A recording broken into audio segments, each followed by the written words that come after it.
बिस्मिल्लाहिर्रहमानिर्रहीम। स्टूडेंट्स अस्सलाम वालेकुम। उम्मीद आप सब लोग खैरियत से होंगे। तो हाजिर हैं MTH 5102 कैलकुलस 2 के मॉड्यूल नंबर 11 to 15 के साथ 1 से लेकर 10 तक हम मॉड्यूल्स कवर कर चुके हैं और ये 11 से लेकर 15 तक हम इस लेक्चर में इंशाल्लाह ताला कंक्लूड करेंगे और इजी वे में इंशाल्लाह ताला आपको डिलीवर करने की कोशिश करेंगे। तो अगर आप हमारे चैनल 5 मैथमेटिक्स पर न्यू हैं तो प्लीज़ इसको लाजमी सब्सक्राइब करें और अगर आपको हमारी वीडियोस पसंद आ रही हैं तो दोस्तों में ज़रूर शेयर करें, वीडियोस को लाइक करें। कोई मसला परेशानी है तो आप हमें कमेंट कर सकते हैं। इंशाल्लाह ताला ये लेक्चर सीरीज़ को हम कंप्लीट करेंगे। तो ये हमारा प्रॉमिस है आपसे। तो आपका भी काम है कि ज़्यादा से ज़्यादा वीडियोज़ को शेयर करें। तो चलिए स्टार्ट करते हैं अपना आज का लेक्चर। सबसे पहला टॉपिक है हमारा mean value theorem for definite integrals. तो जैसे कि हमने कैलकुलस 1 में मीन वैल्यू थ्योरम पढ़ा था, ठीक है, वो डेरिवेशन के लिए हमारे पास था, ठीक है। तो यहाँ पे हम जो है वो इंटीग्रेशन के लिए जो मीन वैल्यू थ्योरम है वो यहाँ पे स्टडी करेंगे। Relation between derivation and integration is being discovered by Newton and Leibniz in late 1600। तो 1600 के आखिर में जो डेरिवेशन और इंटीग्रेशन के दरमियान जो ताल्लुकात थे, रिलेशनशिप था, वो किन्होंने डिस्कवर किया था? वो न्यूटन और लिबनिज ने। ज़्यादातर जो कैलकुलस का काम है वो न्यूटन और लिबनिज ने ही किया था। फिर रीमान का भी इंटीग्रेशन में है, लेकिन ज़्यादातर जो न्यूटन और लिबनिज थे उन्होंने ज़्यादातर इसका जो है वो काम किया था। नेक्स्ट हम बात करते हैं कि this theorem states that if a function f of x is continuous on a comma b closed interval then value of function at c is equal to average value of function over interval. तो ये theorem जो है वो ये state करता है, ये बताता है कि अगर आपके पास कोई F of x continuous function है तो आपके पास ए कोमा बी इंटरवल पर वो कंटिन्यूस है, तो ए कोमा बी में से आपके पास कोई ऐसा पॉइंट सी मिलेगा जहाँ पे जो फंक्शन की वैल्यू होगी एट पॉइंट सी वो किसके बराबर होगी? Average value of function over that interval, ठीक है। यानी कि सी पॉइंट आपको इंटरवल में से ऐसा एक पॉइंट ज़रूर मिलेगा कि उस पॉइंट पर जो फंक्शन की वैल्यू सी पर और जो एवरेज वैल्यू फंक्शन की होगी उस इंटरवल पर वो दोनों आपस में क्या होंगी? बराबर होंगी। नेक्स्ट थोड़ा सा हम इसको क्लियरली एग्जामाइन और इसका फार्मूला हम आगे जाके देखते हैं। तो अब हम पहले देखते हैं कि एवरेज वैल्यू ऑफ फंक्शन क्या होती है। सबसे पहले हमें यह समझना पड़ेगा कि एवरेज वैल्यू ऑफ फंक्शन क्या होती है। कि for a continuous function f of x on interval a comma b closed interval. तो अगर हमारे पास कोई कंटिन्यूस फंक्शन है एफ ऑफ एक्स, इंटरवल हमारा क्या है? ए कोमा बी क्लोज्ड है। The average value of f of x is given by, तो देखें कि जो फंक्शन की एवरेज वैल्यू होगी उसको हम रिप्रेजेंट करते हैं f of a v g is equal to 1 over b minus a integral of a b f of x d x. तो इस इक्वेशन को आप नंबर 1 बोल दें, ठीक है। ये क्या है? ये हमारे पास एवरेज वैल्यू है फंक्शन की, ठीक है। It corresponds to height of horizontal line y is equal to f average. तो देखें कि ये जो हमारे पास एवरेज वैल्यू है ये हमें क्या देती है? ये हमें हॉरिजॉन्टल लाइन की हाइट बताती है, ठीक है। जो कि लाइन जो है वो y is equal to f average है। यानी कि जो हमें ये जो एवरेज वैल्यू है फंक्शन की वो हमें हॉरिजॉन्टल लाइन की हाइट बताती है कि हॉरिजॉन्टल लाइन की कितनी हाइट है, such that area under curve and area of rectangle are equal. और हमें क्या पता चलता है कि इससे जो हमारी हॉरिजॉन्टल लाइन जिसकी हमें ये हाइट बताती है तो उसके नीचे ज़ाहिरी बात है कि हमें एक रेक्टेंगल मिलेगी और रेक्टेंगल और उस हॉरिजॉन्टल लाइन के नीचे जो रेक्टेंगल बनती है वो एरिया और जो एरिया अंडर द कर्व होगा वो बराबर होगा, ठीक है। इसको हम एक एग्जांपल से आप समझते हैं। इस बात को आपने पहले तो ये समझ लेना है कि ये जो एवरेज वैल्यू है ये हमें क्या देती है? ये height of horizontal line y is equal to f average. यानी कि जो horizontal line y is equal to f average है, यानी कि जो एवरेज वैल्यू है किसी फंक्शन की वो हमें हॉरिजॉन्टल लाइन की हाइट बताती है और वो जो हॉरिजॉन्टल लाइन है उसके कॉरस्पॉन्डिंग हमें जो रेक्टेंगल मिलती है उसका एरिया और एरिया अंडर द कर्व जिसको हम फाइंड आउट कर रहे हैं वो दोनों क्या होंगे? आपस में बराबर होंगे। तो इसकी एक एग्जांपल देखते हैं यहाँ पर। Find the average value of f of x is equal to x square plus 1 on -1, 2। तो देखिए हमारे पास ये इंटरवल है, ये फंक्शन है, इस फंक्शन की हमने एवरेज वैल्यू फाइंड आउट करनी है। तो देखें f average is equal to, ये फार्मूला था हमारा। हेयर हमारे पास ए जो है वो -1 है, बी हमारे पास 2 है और F of x x square plus 1 function है। तो एफ एवरेज हमारे पास क्या होगा? 2 माइनस बी की वैल्यू 2 थी, तो ये वाला माइनस दरमियान वाला और ये वाला -1 प्लस 1 हो गया। तो देखें ये हमारे पास 1 ओवर बी माइनस ए ये हो गया। ए की वैल्यू -1 है तो -1 से लेकर 2 तक ये फंक्शन हमने रख दिया एक्स स्क्वायर डी एक्स, ठीक है। तो देखें कि यहाँ से हमें 1 ओवर 3 मिला और इसको अगर आप कैलकुलस 1 के पॉइंट ऑफ व्यू से देखें, ठीक है, इसकी आपने इंटीग्रेशन करनी है कि सबसे पहले देखें कि ये डेफिनेट इंटेग्रल एक्स स्क्वायर पे जाएगा, उसकी इंटीग्रेशन हो जाएगी एक्स की 3 2/3। फिर आपने क्या करना है, अपर लिमिट पुट करें, लोअर लिमिट पुट करें, और इसकी इंटीग्रेशन आपको 1 की इंटीग्रेशन मिलती है x, ठीक है। तो अपर लिमिट पुट करें 2, नीचे वाली लिमिट पुट करें -1। तो ये आपने थोड़ा सा आपने एक्सरसाइज के तौर पर करना है, ठीक है। तो यहाँ पे आप अज्यूम कर लें कि इस पूरे ये जो डेफिनेट इंटेग्रल है कि इसकी वैल्यू 6 है। मैंने आपको आइडिया भी दे दिया कि कैसे कैलकुलेट करना है, ठीक है। ये डेफिनेट इंटेग्रल इस पे जाएगा, फिर इस पे जाएगा। एक्स स्क्वायर की इंटीग्रेशन एक्स की पावर 3/3 होती है, 1 की इंटीग्रेशन एक्स होती है। तो आपने क्या करना है कि पहले 2 अपर लिमिट पुट करें, फिर लोअर लिमिट पुट करें, ठीक है। फिर इसमें x में अपर लिमिट, फिर लोअर लिमिट, ठीक है। तो आपका आंसर 6 आएगा। तो देखें इसका आंसर 2 आ गया, ठीक है। तो देखें कि जो फंक्शन की एवरेज वैल्यू है वो हमें क्या मिली है, 2। तो मैंने आपको बताया था कि जो फंक्शन, ये हमारा फंक्शन है x² + 1 की, ये हमारे पास ग्राफ है। तो ये जो लाइन है ना, ये वाली लाइन, ये वो हॉरिजेंटल लाइन है जिसकी हाइट हमें एवरेज वैल्यू बता रही है। तो देखें इसकी हाइट हमें 2 आंसर मिला है ना, तो इसकी हाइट हमारे पास y एक्सिस पे, ये देखें ये 0.2 पे हमें ये हाइट मिल रही है, ठीक है। तो देखें अगर आप ये जो एरिया है, ये वाला एरिया अगर आप कैलकुलेट करें तो वो भी क्या आएगा, आपके पास 2 ही आएगा। सॉरी, वो आपके पास क्या आएगा, ये देखें ये जो अब रेक्टेंगल आपके पास बनी है ना, इसकी जो विड्थ है, चौड़ाई है, वो 3 है। 2 -1 वो 3 हो गई, तो विड्थ मैंने 3 लिखी है और हाइट कितनी है, 2 है। तो देखें कि अगर आप इसका एरिया कैलकुलेट करें, इस फंक्शन का एरिया अंडर द कर्व, ये जो है वो भी आपके पास कितना आएगा, 3 2 बार 6, ठीक है। 3 2 बार 6 ही आएगा। तो एरिया ऑफ रेक्टेंगल और एरिया अंडर द कर्व देखें दोनों क्या आ गए, बराबर आ गए। यहाँ से हमने ये चीज़ कैलकुलेट कर ली है। तो देखें यहाँ पे आपके पास अगर आपने एरिया अंडर द कर्व सिर्फ फाइंड आउट करना था, वो ये डेफिनेट इंटेग्रल उसके लिए आपने सॉल्व करना था। तो डेफिनेट इंटेग्रल को सॉल्व करके हमें सिर्फ 6 मिला। तो देखें इसका एरिया भी 6 है, और आपने रेक्टेंगल का एरिया 3 × 2 जब फाइंड आउट किया तो वो भी 6 है। तो हमने वो पीछे जो थ्योरम पढ़ के आए हैं, डेफिनेशन, वो हमारी यहाँ पे प्रूव हो गई है। One can also a to b f of x dx is equal to f of c b minus a if f of c is equal to 1 over b minus a f of x dx। तो देखें this is mean value theorem where c belongs to a, b, f of x is continuous function. तो अगर हमारे पास एक continuous function है f of x on a, b interval, तो हमें एक मीन वैल्यू थ्योरम हमें ये गारंटी देता है कि आपको एक c पॉइंट हमेशा ऐसा मिलेगा, कि जो f of c, जहाँ पे फंक्शन की वैल्यू c पॉइंट पर और जो एवरेज वैल्यू है वो दोनों बराबर होंगी, ठीक है। तो देखें मैंने क्या किया कि ये जो b माइनस a है, सिर्फ इसको उठा के हम दूसरी तरफ ले गए हैं।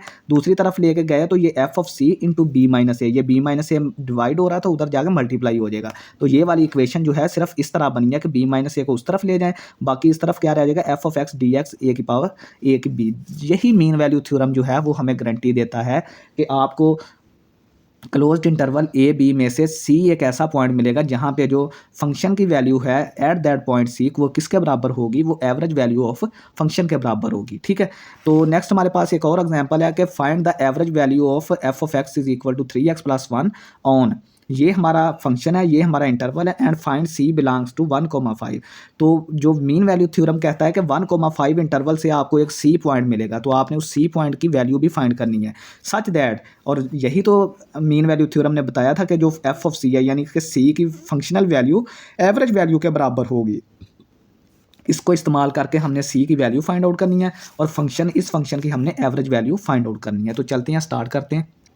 तो यहाँ से देखें कि 1 से लेकर 5 तक हमारा इंटरवल है, तो इंटीग्रेशन क्या होगी, 1 से लेकर 5 तक। फंक्शन हमारा 3x + 1 है, dx साथ आ जाएगा। तो सबसे पहले हम ज्योमेट्री के ज़रिए इसको सॉल्व करने की, इस इंटेग्रल को सॉल्व करते हैं, क्योंकि ज्योमेट्री में हमें, जब हमने इस फंक्शन का ग्राफ बनाया तो ये हमें ट्रेपेजॉइड बनने नज़र आई है, ठीक है। ये देखें, एक साइड इसकी ये है 1 पर, और एक साइड इसकी ये है 5 पर, ठीक है। 1 से लेकर 5 तक। इसको बेस 1 बोलते हैं, ये छोटी साइड बेस होती है, इसको b1 बोलते हैं, इसको b2 जो बड़ी बेस होती है, ठीक है। तो इसकी हाइट जो है वो 16 है। अब देखें कि सबसे पहले हम लेफ्ट हाइट, ये वाली b1 की हाइट फाइंड आउट करते हैं। b1 की हाइट आपको नज़र आ रही है 4 पे है, तो इसकी 4 हाइट है। वो कैसे फाइंड आउट करेंगे, फंक्शन में आपने ये 0.1 पुट करना है, तो फंक्शन में 0.1 पुट किया तो हमें 4 मिल गया। ये वाला फंक्शन, इसमें 0.1 पुट करें, ये वाला पॉइंट, ये, ठीक है। और जब इसकी हाइट आपने बड़ी साइड की करनी है तो 5 पुट करें, वो आपको 16, ये देखें, ये ग्राफ से भी आपको इस पॉइंट की हाइट 16 नज़र आ रही है, ठीक है। तो बेस हमने क्या फाइंड आउट करनी है, 5 - 1, इसमें से इसको माइनस कर दें तो हाइट आपकी ये जो बेस है जिसको एच भी बोलते हैं वो 4 आ जाएगी। फार्मूला क्या होता है ट्रेपज़ॉइड के एरिया का, वो होता है a is equal to 1/2 B1 + B2 into h. अब हमारे पास सारी वैल्यूज़ आ गई हैं, B1 की 4 थी, B2 की 16, एच की 4, तो ये हमारे पास 40 इसका आंसर। ये जो सारा हमने डेफिनेट इंटेग्रल था उसकी हमने ज्योमेट्री की मदद से जो है वो उसका एरिया 40 कैलकुलेट कर लिया। अब हम फाइंड आउट करते हैं कि एफ एवरेज हमें पता है कि ये फार्मूला होता है, बी की जगह पे 5 रखें, ए की जगह पे 1 रखें, 1/this, और इसकी जो हमने वैल्यू है वो क्या है कैलकुलेट कर ली है। यहाँ पे आप लिखें 1 से लेकर 5 तक, ठीक है, ये 1 से लेकर 5 तक। तो इस पूरे इंटेग्रल की हमने कीमत 40 फाइंड आउट की है, तो 1/4 यहाँ से आया, ठीक है, और 40 से मल्टीप्लाई कर दें तो इसका आंसर क्या आ जाएगा, 10 आ जाएगा। अब हमें पता है कि जो मीन वैल्यू थ्योरम है वो ये कहता है कि फंक्शन की पॉइंट सी पर वैल्यू और एफ एवरेज दोनों बराबर होनी चाहिए, ये मीन वैल्यू थ्योरम बोलता है। तो जब हमने फंक्शन में एफ ऑफ सी का क्या मतलब है कि फंक्शन में जहाँ पे एक्स है वहाँ पे सी पुट कर दें। तो देखें यहाँ पे 3x था तो एक्स की जगह पे हमने सी पुट किया तो 3c + 1 ये आ गया। एवरेज वैल्यू हमारी फंक्शन की क्या आई, 10, तो ये देखें 10 यहाँ पे रखा, यहाँ से आप सी की वैल्यू 3 इजीली कैलकुलेट कर सकते हैं। तो अब हमारे पास नेक्स्ट जो है वो हम चलते हैं फंडामेंटल थ्योरम ऑफ कैलकुलस। इसके 2 पार्ट्स हैं। इस लेक्चर में हम क्या करेंगे, यहाँ पे हम कैलकुलेट कर जो है वो डिस्कस करेंगे, प्रूफ करेंगे पार्ट 1 का। इंशाल्लाह ताला आगे जो है हम इसी लेक्चर में जो है पार्ट 2 का भी प्रूफ करेंगे और एक आध एग्जाम्पल करेंगे। तो ये क्या डिस्क्राइब करता है, ये फंक्शन ये जो पार्ट 1 है फंडामेंटल थ्योरम ऑफ कैलकुलस का, इसको कैसे डिफाइन करते हैं। इसकी हम स्टेटमेंट सबसे पहले पढ़ते हैं कि if f of x is continuous over an a comma b and the function f capital F of x is defined by. तो अगर वो कहता है कि अगर आपके पास कोई function F small F of x है, यहाँ पे कैपिटल एफ ऑफ एक्स और स्मॉल एफ ऑफ एक्स में आपने जो है वो डिफरेंस रखना है। यहाँ पे जो फंक्शन है वो हमारा एफ ऑफ एक्स आ रहा है, ठीक है, स्मॉल एफ ऑफ एक्स, और कंटिन्यूस है ए कोमा बी पर। और ये जो function capital F of x है ना, ये इसको हम बोलते हैं एंटी डेरिवेटिव। एंटी डेरिवेटिव क्या होता है कि जब आप किसी स्मॉल एफ ऑफ एक्स की इंटीग्रेशन कर देते हैं उसी को हम क्या बोलते हैं कि ये एफ ऑफ एक्स का क्या है, एंटी डेरिवेटिव है, ठीक है। यानी कि जब आप स्मॉल एफ ऑफ एक्स की इंटीग्रेशन कर दें तो हमारे पास क्या आ जाता है, वो कैपिटल एफ ऑफ एक्स आ जाता है, और उसको हम क्या बोल देते हैं कि ये कैपिटल एफ ऑफ एक्स जो है वो एंटी डेरिवेटिव है स्मॉल एफ ऑफ एक्स का। ये थोड़ी सी टर्मिनोलॉजी है जो मैंने आपको डिफाइन कर दी है। तो उसने कहा है कि जो कैपिटल एफ ऑफ एक्स है उसको हम कैसे डिफाइन करेंगे, तो जाहिर बात है ए से लेकर एक्स तक f of t d T, ठीक है। तो देखेंगे यहाँ पे अगर आप देखेंगे हमारे पास जो यहाँ पे जो लिमिट है, अपर लिमिट है, वो एक वेरिएबल है। तो देखें हमारे पास जब भी हमने कोई इंटीग्रेशन किया ना तो वो हमारे पास आंसर उसका कोई नंबर आता था।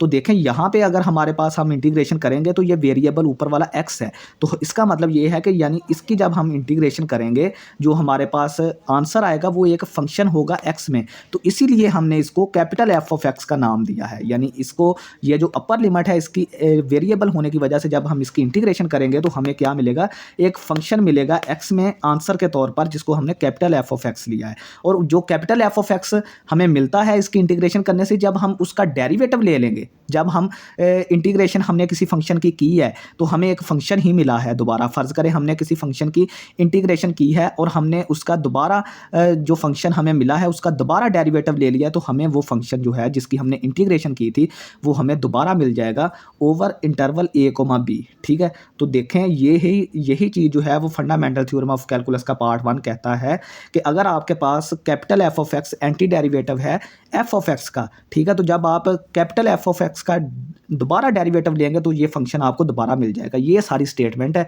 और इसका दूसरा मतलब ये भी है कि आप जब इस फंक्शन का दोबारा डेरिवेटिव लेंगे, ये जो इंटीग्रेशन है इसका दोबारा डेरिवेटिव लेंगे, तो जारी बात है इंटीग्रेशन और डेरिवेशन एक दूसरे के रिवर्स प्रोसेस होते हैं, ये ख़त्म हो जाएंगे, तो आपको आंसर में क्या मिलेगा, एफ ऑफ एक्स। आप यहाँ पे देख रहे होंगे कि फंक्शन तो हमारा टी में है लेकिन आंसर एक्स में कैसे आ गया। आंसर इसलिए एक्स में आया कि ये हमारी जो अपर लिमिट है ये हमारी क्या है, एक्स वेरिएबल में है, तो इसलिए हमारा जो फाइनल आंसर आ रहा है वो आ रहा है एफ ऑफ एक्स फंक्शन की वजह से, ठीक है। तो इसका एक प्रूफ करते हैं, थोड़ा सा इसका प्रूफ है वो देखते हैं यहाँ पे।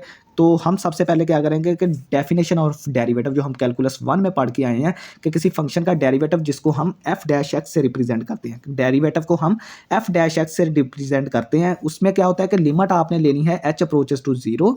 तो उस फंक्शन में आपने पहले जो इंक्रीमेंट किया है एच का इंक्रीमेंट हमने किया है, ठीक है, जो हमने फंक्शन का जो हमने फंक्शन का इंक्रीमेंट किया है वो हमने किस वजह से किया है, क्या किया है, वो हमने किया है एच हमने इंक्रीमेंट किया। तो देखें फंक्शन की value at increment minus actual value of function. तो देखें यहाँ पे हमने क्या किया, increment value f of x plus h minus actual value f of x और उसको डिवाइड कर दिया एच से। तो देखें यहाँ से हमने 1/h जो था वो बाहर निकाल लिया, लिमिट वही रही और ये वाली चीज़ हमने वैसे ऊपर वाली यहाँ पे लिख दी। अब देखें कि limit h approaches to 0 1/h। तो ये देखें अब हमने f of x plus h। तो देखें जब हमारे पास f ऑफ x था यहाँ पे, अगर आप देखें ये वाली चीज़ अगर देखें तो f ऑफ x था, तो हमने इसको क्या लिखा था, a से लेकर x तक f ऑफ t dt। अब यही चीज़ हम यहाँ पे अप्लाई करेंगे। अब हमारे पास है f of x plus h। तो देखें हमने क्या किया, a से लेकर यहाँ पे x था तो हमने x लिमिट ली, यहाँ पे x प्लस एच है तो हमने x प्लस एच लिमिट ले ली, साथ f of t d T वैसे ही आ गया, ये वाला माइनस वैसे ही आ गया और ये वाली जो f ऑफ x की कीमत थी ये वाली वो हमने एज इट यहाँ पे इसकी जगह पे पुट कर दी। अब देखें यहाँ पे हमने क्या किया कि इसकी लिमिट हम इंटरचेंज करेंगे, x को नीचे ले आएंगे, a को ऊपर ले जाएंगे। तो एक माइनस वाला साइन हमने प्रॉपर्टी पढ़ी थी कि हमने साथ क्या लगाना होता है, माइनस वाला एक साइन लगाना होता है। तो जो माइनस हम बाहर निकालेंगे वो माइनस इसको क्या कर देगा, प्लस कर देगा। तो ये वाली चीज़ बाकी सारी हमने वैसे ही लिख ली। इसकी हमने x को नीचे ले गया, a को ऊपर ले गया, तो एक माइनस बाहर आएगा, वो इस माइनस को क्या कर देगा, प्लस कर देगा। तो ये हमारे पास ये चीज़ आ जाएगी। अब अगर आप देखें कि that is equal to limit h approaches to 1/h x plus h f of t d t. अब हमने इंटेग्रल की जो प्रॉपर्टी थी, देखें ये दो पॉइंट्स वहाँ पे सेम है, ये दो लिमिट्स सेम है। तो वहाँ पे हमने एक प्रॉपर्टी पढ़ी थी कि हमने अगर किसी पॉइंट पर इंटेग्रल को स्प्लिट करना है, यानी कि फ़र्ज़ करें कोई पॉइंट हमारा ए और बी के दरमियान कोई पॉइंट सी था कि ए से लेकर सी तक, फिर सी से लेकर बी तक, हमने वो एक प्रॉपर्टी पढ़ी थी ना डेफिनेट इंटेग्रल की, 6 नंबर प्रॉपर्टी, आप पीछे लेक्चर में जाके दे सकते हैं। ठीक है, तो वो यही प्रॉपर्टी थी कि अगर आपके पास ये दो लिमिट्स इस तरह क्रॉस में सेम आ जाती हैं तो फिर आपने क्या करना है कि ये वाली लिमिट इसको नीचे रखें और इसको ऊपर रख के इसको आप एक सिंगल इंटेग्रल में कर दें। तो वही वाली प्रॉपर्टी जो मैंने आपको बताई है, जिसकी हमने एक एग्जांपल भी लास्ट पे पिछले लेक्चर के की थी, यानी कि हमने ए पॉइंट पर इसको स्प्लिट किया, फ़र्ज़ करें ये वाली जो चीज़ है, अब हमें स्प्लिट की हुई चीज़ मिली हुई है, हमने इसको क्या करना है, कंपोज शक्ल में, बंद शक्ल में जो प्रॉपर्टी थी वो हमने यहाँ पे लगानी है। तो ए जो है वो ख़त्म हो जाता है जिस पे हमने स्प्लिट किया था, तो एक्स से लेकर एक्स प्लस एच इसकी क्या आ जाएगी, लिमिट आ जाएगी, और F of t d T साथ वैसे जो फंक्शन था वो आ जाएगा, बाकी ये वाली चीज़ साथ वैसे ही आ गई। ठीक है, अब यहाँ पे थोड़ी सी ऑब्जर्वेशन है कि इक्वेशन वन को अगर आप ऑब्जर्व करें, इक्वेशन वन को ऑब्जर्व किया तो it is average value of f of t on x comma x plus h since f average. तो देखें हमने ये चीज़ पढ़ी थी कि अगर आपके पास ए से लेकर बी तक क्लोज्ड इंटरवल है तो उसकी आपके पास जो एवरेज वैल्यू होती है वो ये है।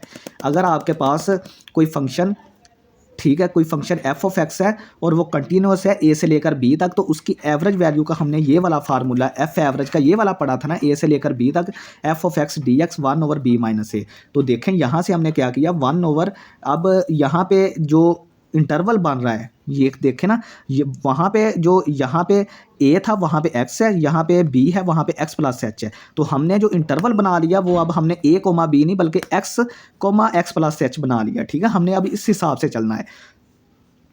तो देखें 1/b माइनस है यहाँ पे, यानी b की वैल्यू क्या है हमारे पास, b की वैल्यू हमारे पास x प्लस एच है और a की वैल्यू x है। तो देखें हमने ये इंटरवल अब बनाना है, जैसे a b इंटरवल था वैसे अब हमने x comma x plus h बना लिया। तो इस फार्मूले में अब इस इंटरवल के हिसाब से हमने वैल्यूज़ पुट की। तो देखें यहाँ पे b की वैल्यू x प्लस एच है, ये हमने b पुट किया, माइनस आ गया, a की वैल्यू x है तो ये आ गया, और a की जगह पे x है तो x आ गया, b की जगह पे x प्लस एच है तो ये आ गया, और f of t d t, ये function f of t d t ये वाला वैसे ही आ गया। अब x जो x से कट जाएगा तो आपके पास क्या बनेगा कि 1/h, आपके पास ये वाली चीज़ दोबारा मिल जाएगी, ये वाली चीज़ आपके पास दोबारा आ जाएगी, यानी कि ये फंक्शन जो है यहाँ वाला, ठीक है, ये वाली चीज़ दोबारा मिल जाएगी। तो इसका मतलब ये है कि ये एवरेज वैल्यू है, ये जो इक्वेशन वन में ये चीज़ जो है ये एवरेज वैल्यू है एफ ऑफ टी की इस इंटरवल पर। पहले हम पढ़ते रहे ए बी इंटरवल पर, अब ये इस इंटरवल के हिसाब से है।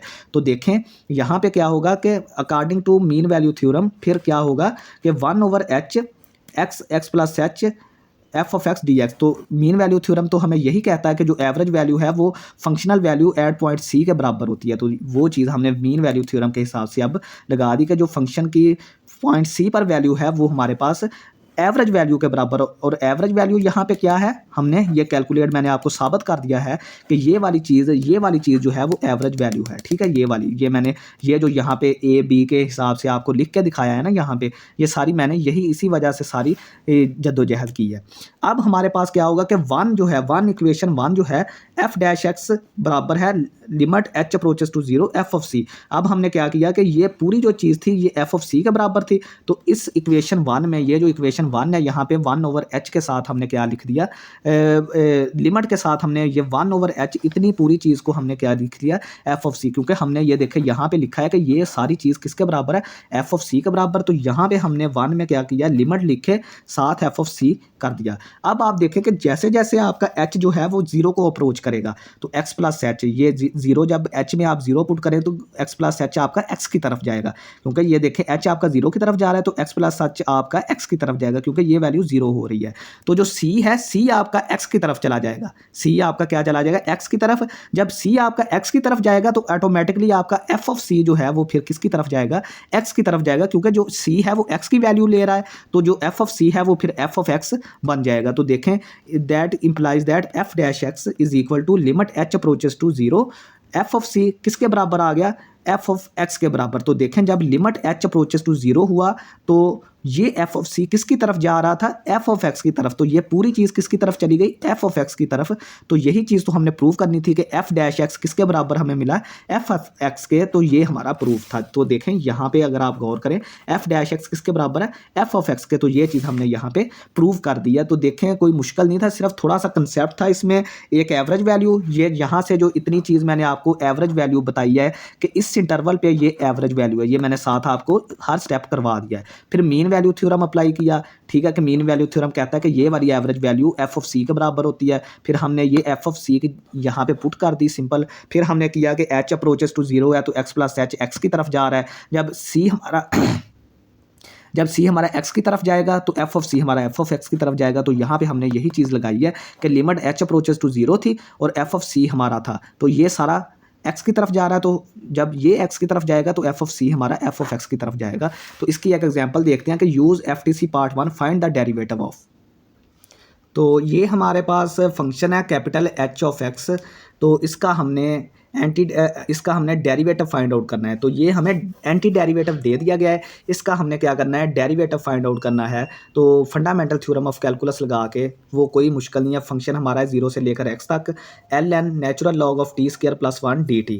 तो the integrand is continuous for all t। तो जितने भी t की वैल्यूज़ हैं वो इस पूरे इंटरवल में कंटिन्यूस है। ये फंक्शन जो है, आप t की कोई भी वैल्यू ले लें, ये वाला फंक्शन जो है वो उस पर कंटिन्यूस होगा। तो यही पहली शर्त है फंडामेंटल थ्योरम ऑफ कैलकुलस की, जो फंक्शन है वो आपका कंटिन्यूस होना चाहिए। तो by F T C part one, if h of x is equal to this then h dash x is equal to f of x. तो देखें अगर आपका एच ऑफ एक्स जो है वो इसके बराबर है then h dash x is equal to f of x. तो इसका मतलब ये है कि अब आपने क्या करना है कि देखें यहाँ पे ये जो लिमिट है वो ए, यहाँ पे नीचे ए है, यहाँ पे भी कांस्टेंट है, 0 है, कांस्टेंट है, x है ऊपर तो x है। यहाँ पे अब ये जो फंक्शन है ये f ऑफ t है और साथ dt है। तो देखिए अगर आप फंक्शन को इस हालत में लिख लें, ठीक है, फंडामेंटल थ्योरम ऑफ कैलकुलस कहता है कि अगर आप h ऑफ x को इस तरह लिख सकते हैं तो h डैश x जो होगा वो किसके बराबर होगा, वो f ऑफ x के बराबर होगा। यानी कि जो फंक्शन आपका t में था वो फिर आपने क्या करना है, उसको x में लिख के वो आपका डेरिवेटिव बन जाएगा। तो देखें हमारा यहाँ पे f ऑफ t क्या था, natural log of t square plus 1, लेकिन हमने उसको किस में चेंज करना है, f ऑफ x में, ठीक है। तो हमने क्या किया, x की जगह पे t पुट किया, तो x t की जगह पे x पुट किया तो x स्क्वायर प्लस 1 हमारे पास यहाँ पे मौजूद मिला, ठीक है। तो ये जो है ये h डैश x यानी इस फंक्शन का ये डेरिवेटिव हमें मिल गया, ठीक है। यानी कि हमने क्या किया था, इसकी इंटीग्रेशन की थी और इंटीग्रेशन हमें यानी कि एंटी डेरिवेटिव हमें ये मिला था। फिर हमने इसका डेरिवेटिव मालूम किया फर्स्ट थ्योरम ऑफ कैलकुलस के साथ। तो उसको हमने जो है कंपेयर किया फंडामेंटल थ्योरम ऑफ कैलकुलस के साथ कि अगर आप किसी फंक्शन एच ऑफ एक्स को इस तरह लिख लें तो आपका जो एच डैश एक्स होगा वो एफ ऑफ एक्स के बराबर ही होगा। यहाँ पे तो हमें एफ ऑफ टी दिया गया लेकिन हमने किसके बराबर लिखना है, एफ ऑफ एक्स के। तो टी को आपने रिप्लेस कर दिया, फंक्शन में आपने सिर्फ टी को एक्स के साथ रिप्लेस कर दिया, तो देखें ये हमारा आंसर आ गया।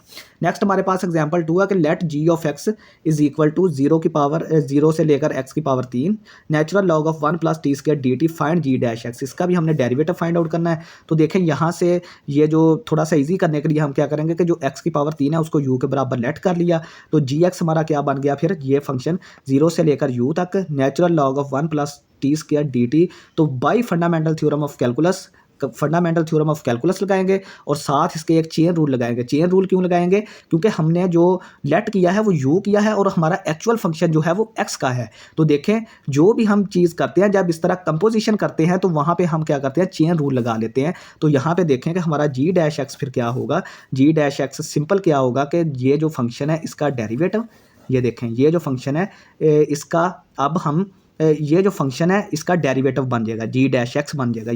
यही फंडामेंटल थ्योरम ऑफ कैलकुलस कहता है ना कि जो फंक्शन होगा आपका, अगर यहाँ पे x था तो वो फंक्शन आपने x में ही लेना है, लेकिन यहाँ पे u में है तो natural log of 1 plus you square आपका जो है वो इसका जी डैश एक्स यानी कि इसका डेरिवेटिव बन जाएगा। लेकिन हमने क्या किया हुआ है, हमने x को जो है वो u की टर्म्स में डिफाइन किया हुआ है, तो हमने क्या करना है, u का दोबारा डेरिवेटिव इसके साथ लिखना है, d derivative of u with respect to x हमने दोबारा लेना है चेन रूल की वजह से।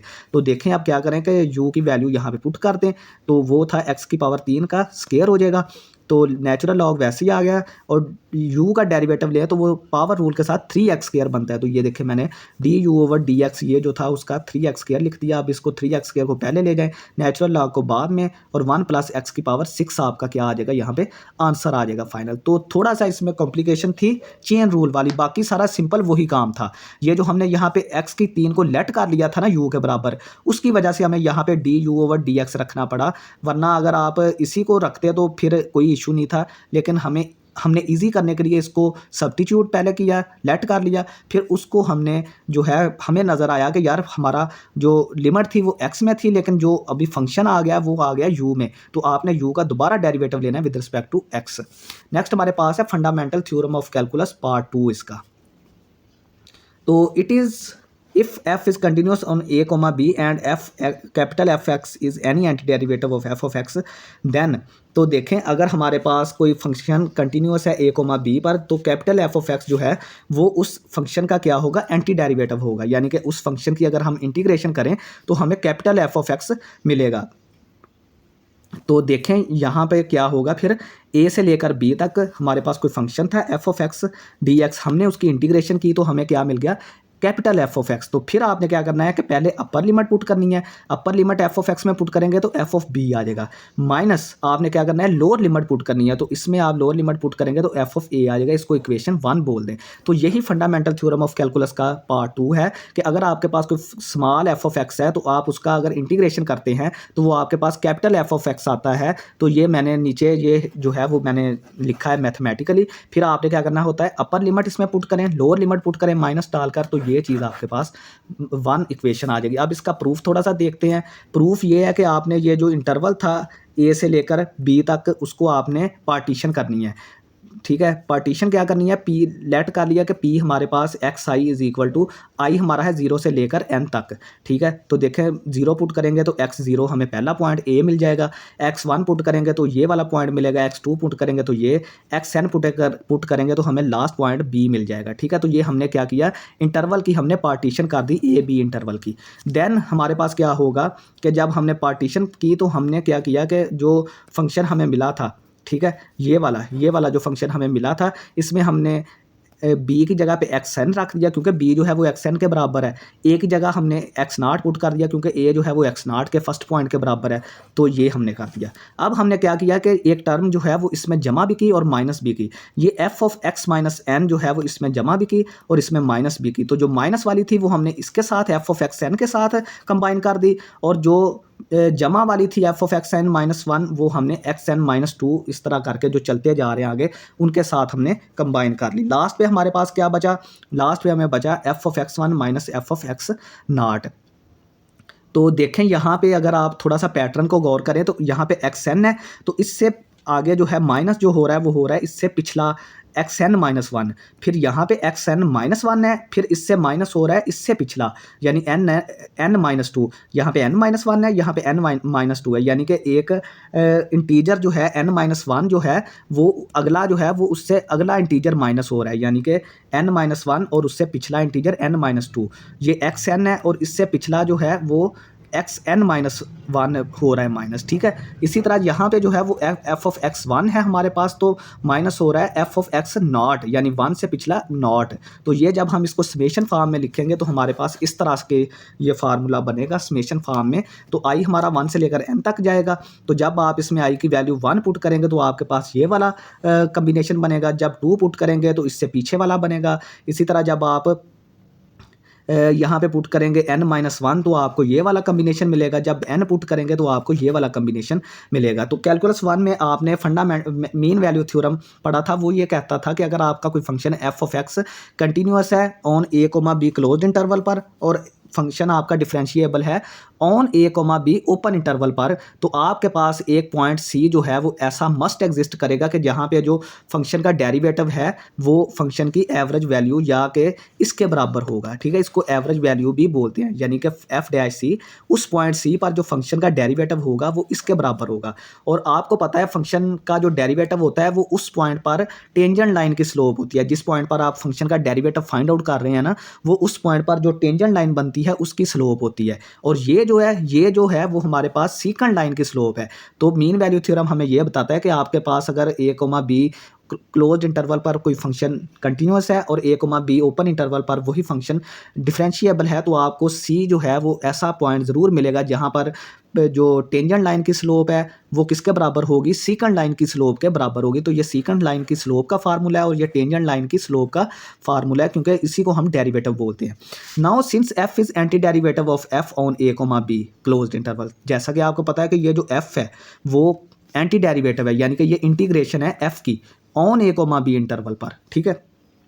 तो इस वजह से फिर क्या होगा कि जो मीन वैल्यू थ्योरम था जो हम अभी जिसको मैंने कैलकुलस वन से स्टेट किया है, तो फिर वो हमें गारंटी देता है कि आपको एक सी आई जो वहाँ पे हमने सी लिखा था, यहाँ पे हमने सी आई हमें एक मिला है उस इंटरवल। अब इंटरवल हमारा क्या बन गया, एक्स आई माइनस वन कोमा एक्स आई। तो ये देखें ये वाला ये जो एक्स आई माइनस वन ये इंटरवल हमने इस्तेमाल करना है अब। तो इस इंटरवल से हमें एक सी आई मिलेगा सच दैट के जो ये वैल्यू है एफ डैश सी, ठीक है, एफ डैश ऑफ सी आई। सिर्फ मैंने क्या किया है कि इस फार्मूले में बी की जगह पे हमने क्या पुट किया है एक्स आई, ए की जगह पे हमने क्या पुट किया है एक्स आई माइनस वन, ठीक है, और नीचे बी माइनस ए की जगह पे ये वाला आ गया और एफ डैश सी इस जगह पे एफ डैश सी आई। तो साथ मैंने ये वाली चीज़ जो नीचे जाती है वो उठा के एफ डैश सी आई से मल्टीप्लाई कर दी, ठीक है। सिंपल आपने क्या किया है कि इसी फार्मूले में आपने दो काम किए हैं, सी की जगह पे सी आई पुट किया है और बी की जगह पे आपने एक्स आई पुट किया और ए की जगह पे एक्स आई माइनस वन, क्योंकि अब हम इस इंटरवल को इस्तेमाल कर रहे हैं और पॉइंट सी आई इस्तेमाल कर रहे हैं। तो ये वाला मीन वैल्यू थ्योरम लगाएं और बी माइनस ए की जो वैल्यू ये वाली बनती है इस पॉइंट के हिसाब से, इस इंटरवल के हिसाब से बी माइनस ए ये बनता है, तो इसको आपने उठा के एफ डैश सी आई से मैंने मल्टीप्लाई कर दिया। तो देखें ये मल्टीप्लाई होके और इस तरफ ये जो एफ ऑफ बी जिसको मैंने एफ ऑफ एक्स आई लिखा है minus f of x I minus one ये पड़ा है, ठीक है। तो ये जो है ये किसके बराबर है, f of c i delta x, क्योंकि डेल्टा एक्स जो है वो किसके बराबर है एक्स आई माइनस वन, इतनी चीज़ सारी डेल्टा एक्स के बराबर है। और फंडामेंटल थ्योरम ऑफ कैलकुलस के मुताबिक ये है कि अगर आप किसी function capital F dash c i जो है वो किसके बराबर होता है, स्मॉल एफ ऑफ सी आई के, कैपिटल एफ डैश सी आई। यही तो हम पीछे फंडामेंटल थ्योरम ऑफ कैलकुलस में पार्ट वन में प्रूव करके आए कि जो अगर आप किसी एंटी डेरिवेटिव का दोबारा डेरिवेटिव लें किसी पॉइंट पर तो आपको वही फंक्शन दोबारा मिलेगा। तो f dash capital F dash c i जो है वो स्मॉल एफ सी आई के बराबर है। तो इस जगह पे एफ डैश सी आई पे हमने स्मॉल एफ सी आई ये रखा और इसकी जगह पे डेल्टा एक्स रख दिया। अब देखेंगे इस तरफ f of b minus f of a चल रहा था, ठीक है, यहाँ से ठीक है, यहाँ से ये वाली चीज़ सारी चल रही है, हम इस तरफ सारे ऑपरेशन कर रहे थे, ठीक है। तो ये वाली चीज़ वैसे ही आ रही है और इसकी जगह पे अब हमने ये चीज़ रख दी और साथ इसकी क्या कर दी, समेशन कर दी 1 से लेकर n तक। अब हमने क्या करना है, अब हमने दोनों साइड्स पे लिमिट अप्लाई करनी है n अप्रोचेस टू इन्फिनिटी, ठीक है। तो जब हमने n approaches to infinity put की तो इस तरफ तो कोई n नहीं है, तो इसका आंसर तो वही आ जाएगा। जहाँ पे लिमिट का वेरिएबल नहीं होता, n यहाँ पे नहीं है, तो उसका आंसर वही आ जाता है। इधर जब हमने पुट किया limit n approaches to infinity, तो ये हमारे पास क्या बन गया, डेफिनेट इंटीग्रल बन गया a से लेकर b तक f ऑफ x dx। तो यही तो हमारी fundamental theorem of calculus part 2 की जो स्टेटमेंट थी, जो हमने ऊपर पढ़ के आए हैं, यही तो हमने प्रूव करनी थी। तो देखें, ये देख लें, ठीक हो गया। तो इंशाल्लाह ताला इस तरह के प्रूफ आपको कोई भी नहीं करवाएगा। एग्जाम्पल इसकी देखते हैं, फंडामेंटल थ्योरम ऑफ कैलकुलस को इस्तेमाल करें और ये वाली चीज़ कैलकुलेट करें। तो नेक्स्ट हम चलते हैं, सिंपल जो फंक्शन है हमारा यहाँ पे वो है 2t² + 5। इसका एंटी डेरिवेटिव यानी कि इसका आपने क्या करनी है, इसकी इंटीग्रेशन करनी है। एंटी डेरिवेटिव का मतलब ही इंटीग्रेशन है, ठीक है। तो जब आप इसकी इंटीग्रेशन करेंगे, t² की इंटीग्रेशन, 2 यहाँ पे कांस्टेंट है, तो t² की इंटीग्रेशन होती है t⁻3/3। तो वो 2/3 जो था वो अलहदा हो जाएगा और t⁻3 अलहदा हो जाएगा। 5 जो है वो कांस्टेंट है और 1 की इंटीग्रेशन फिर साथ क्या हो जाएगी, t आ जाती है, ठीक है। तो 5t यहाँ से आ गया। तो फंडामेंटल थ्योरम ऑफ कैलकुलस के हिसाब से फिर क्या होगा कि आपने ये जो आंसर आया है, इसमें पहले आपने 3 पुट करना है, ठीक है, यानी कि अपर लिमिट 3, फिर आपने माइनस डाल के लोअर लिमिट 1 पुट करनी है। तो जब आप इस फंक्शन में t की जगह पे 3 पुट करेंगे तो आपको सॉल्व करने पर 33 मिलेगा। ये मैंने सारा पुट करके दिखाया है, ठीक है। 3 f ऑफ 3 यानी कि इसमें मैंने 3 पुट किया है, तो देखें 33 आया। f ऑफ 1 पुट किया तो 17/3 आया। तो ये आप यहाँ से देख सकते हैं, पहले अपर लिमिट पुट करनी है, फिर लोअर लिमिट पुट करनी है माइनस डालकर, ठीक है। तो देखें f ऑफ 3 की वैल्यू 33 आई है, ये देख लें, माइनस दरमियान में माइनस इसकी आई है 17/3, तो ये 82/3 आ जाएगा। नेक्स्ट हमारे पास एक लास्ट एग्जांपल है, फिर लेक्चर को एंड करते हैं यहाँ पर कि Alex and Maria are racing on roller skates along a straight track. कोई एक सीधा सा रास्ता है, वहाँ पे एलेक्स और मारिया जो है वो स्केटिंग कर रहे हैं। The winner is that one who gone the farthest after 5 second. तो जब वो टाइम, जिस टाइम से वो 0 टाइम से स्टार्ट करते हैं, टाइम जो है वो हमेशा 0 से स्टार्ट होता है, आपने याद रखना है। तो 0 से लेकर 5 सेकंड तक जिसने ज़्यादा एरिया कवर किया होगा, जिसने ज़्यादा दूर गया होगा, वो विनर होगा। एलेक्स की वेलोसिटी जो थी VA, एलेक्स की वेलोसिटी को हमने VA से रिप्रेजेंट किया और ये फंक्शन है t का। वेलोसिटी हमेशा फंक्शन होती है t का। 4 + 3t यहाँ पे आएगा, यहाँ पे t लिख लें, 4 + 3t, ठीक है। ये थोड़ी सी गलती हुई है, 4 + 3t फीट पर सेकंड, ये एलेक्स की वेलोसिटी है और मारिया की वेलोसिटी ये है। और आपका टाइम जो है वो 0 से स्टार्ट होकर 5 सेकंड तक आपने उनकी जो रेस है वो कैलकुलेट करनी है कि दूर कौन गया, 5 सेकंड के बाद ज़्यादा दूर कौन है। तो आपने बताना है कि हु विन्स द रेस। तो देखें, वो इंटीग्रेट बोथ फंक्शन ऑन 0 से लेकर 5 तक। तो दोनों फंक्शन जो है उनकी इंटीग्रेशन करें सिंपल आप 0 से लेकर 5 तक। तो ये देखें, ये सम ऑफ, यानी कि ये एलेक्स का इंटीग्रेशन जो है वो ये फंक्शन था, तो 0 से लेकर 5 तक। 4 की इंटीग्रेशन, 4 जो है वो कॉमन कांस्टेंट है, बाहर चला जाएगा, फिर वहाँ 1 बचेगा, तो 1 की इंटीग्रेशन t आ गई। 3 यहाँ पे कांस्टेंट है, तो t की इंटीग्रेशन t²/2 होती है, तो 3/2 अलहदा और t² अलहदा, और 5 से लेकर 0 तक। अब आपने पहले ऊपर जो है क्या करना है, 5 पूरे फंक्शन में 5 पुट करें, फिर माइनस डालकर इस पूरे फंक्शन में 0 पुट करेंगे तो आपको ये वाली वैल्यू मिलेगी, ठीक है। मारिया का देखते हैं कि ये फंक्शन था मारिया का 0 से लेकर 5 तक। 9 की इंटीग्रेशन देखें, 9 कांस्टेंट था, बाहर आ गया। t इसकी 1 की इंटीग्रेशन, क्योंकि जब बाहर चला जाता है कोई कांस्टेंट तो पीछे 1 बचता है, तो 1 की इंटीग्रेशन t होती है, ठीक है। अगर आप t के लिहाज से कर रहे हैं, अगर x के लिहाज से कर रहे हैं तो फिर x होगी, ठीक है। ये आपने याद रखना है। प्लस ये π/3/t, कॉस की इंटीग्रेशन होती है sin π/3t, ठीक है। कॉस की इंटीग्रेशन होती है साइन, और साथ ये वाला एंगल आ गया।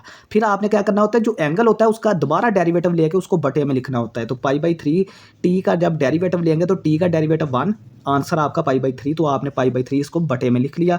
0 से लेकर 5 तक आपका इंटीग्रेशन है। तो पहले आप ऊपर 5 पुट करें पूरे फंक्शन में, 0 पुट करेंगे तो सारा फंक्शन ही 0 हो जाएगा, ठीक है। आई थिंक सारा फंक्शन 0 हो जाएगा, या ठीक है, नहीं 0 नहीं होगा, वो आएगा इसका ये वाला आंसर, क्योंकि साइन 0 जो होता है उसकी कोई ना कोई वैल्यू होती है, ठीक है।